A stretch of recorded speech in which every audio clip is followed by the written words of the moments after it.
આગળ વાત કરીએ રાજ્યની શિક્ષણ વ્યવસ્થાની. સારા સમાચાર અને જે રૂટીન ખરાબ સમાચાર છે એ બંને છે, પણ શરૂઆત આપણે સારાથી કરીએ.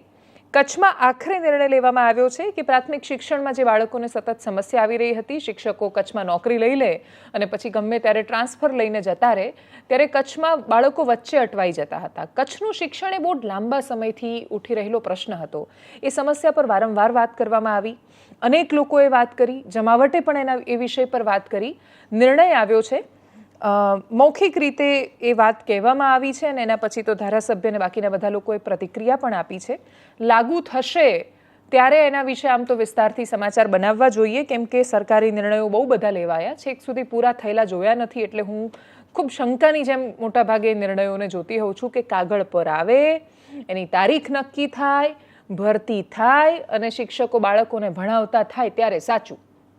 પણ તોય આપણે સારપ શોધીએ તો સ્થાનિકોની ભરતી કરવામાં આવશે કચ્છમાં, અને 1 થી 5 ધોરણમાં 2500 શિક્ષક, 6 થી 8 ધોરણમાં 1600, કુલ 4100 શિક્ષક છે કે જેમની ભરતી કરાશે કચ્છ માટે. અને એ શરત સાથે કે ફરજિયાત એમણે કાયમી હંમેશા કચ્છમાં નોકરી કરવા માટે એ લોકો બાધ્ય રહેશે.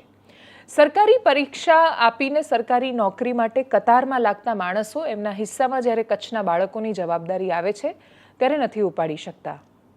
એ જ લોકો અથવા એના સિવાયના ઘણા બધા લોકો એવા છે કે જે લોકો કહે છે કે પરિવાર હોય કે બાકીની બધી સમસ્યાઓ હોય, યુએસ કે કેનેડા જાય છે ત્યારે પોતાના મા કે બાપની અંત્યેષ્ટિમાં પણ હાજર નથી રહેતા.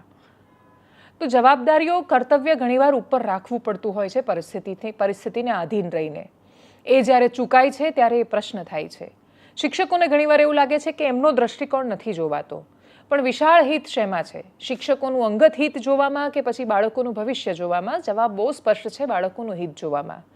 બાળકોને મોટાભાગે કચ્છી ભાષામાં બોલતા બાળકોને શરૂઆતમાં ખૂબ તકલીફ પણ આવે છે, સંઘર્ષનો સામનો પણ કરવો પડે છે. અલગ પ્રદેશમાંથી આવેલા લોકોની એ સમસ્યા છે, જે બહુ જ દૂરથી આવે છે, જેને કચ્છ સાથે કોઈ જ એમને ખબર જ નથી કચ્છ શું છે, એ પ્રદેશની મીઠાશ કે એ પ્રદેશ કેટલો નોખો છે એ સમજી જ નથી શકતા.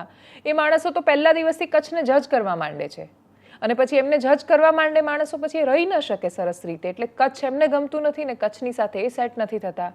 અને આ સંઘર્ષો કે વિગ્રહો સર્જાય એના કરતાં જો સરકાર સ્થાનિક ભરતી કરે, કચ્છના લોકોને રોજગારી મળી જાય, પોતાને ત્યાં જ નોકરી મળી જાય અને બાળકોને સારું શિક્ષણ મળે. છે વ્યવસ્થા બહુ જ સરળ. સરકારે ખૂબ લાંબો સમય લગાડ્યો છે.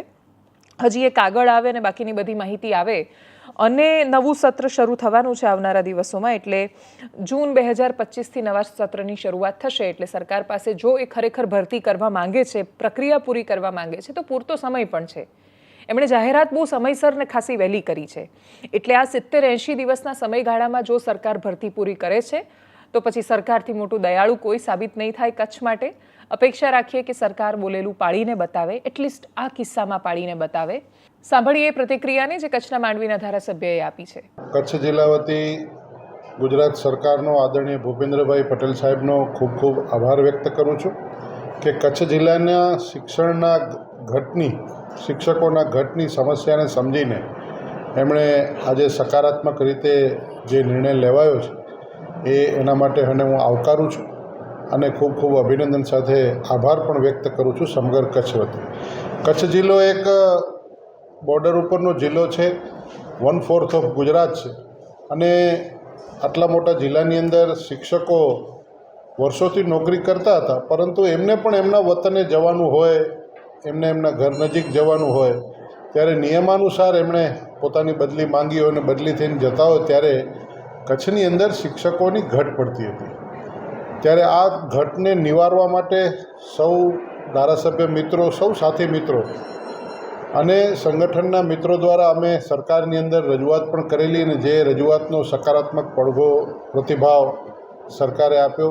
માનનીય મુખ્યમંત્રી શ્રી ભૂપેન્દ્રભાઈ પટેલ સાહેબ અને શિક્ષણ મંત્રી કુબેરભાઈ ડિંડોર અને પ્રફુલભાઈ પાનસેરિયા સાહેબ, આ બધા જ મિત્રોએ સરકારની અંદરથી એક સકારાત્મક જે નિર્ણય લીધો છે એ પૈકી રૂટીન ભરતી તો થશે જ, પણ એ ઉપરાંત ધોરણ 1 થી 5 માટે 2500 શિક્ષકોની ભરતી અને 6 થી 8 માટે 1600 શિક્ષકોની ભરતી, વધારાના 4100 શિક્ષકોની ભરતી કચ્છ જિલ્લા માટે થશે.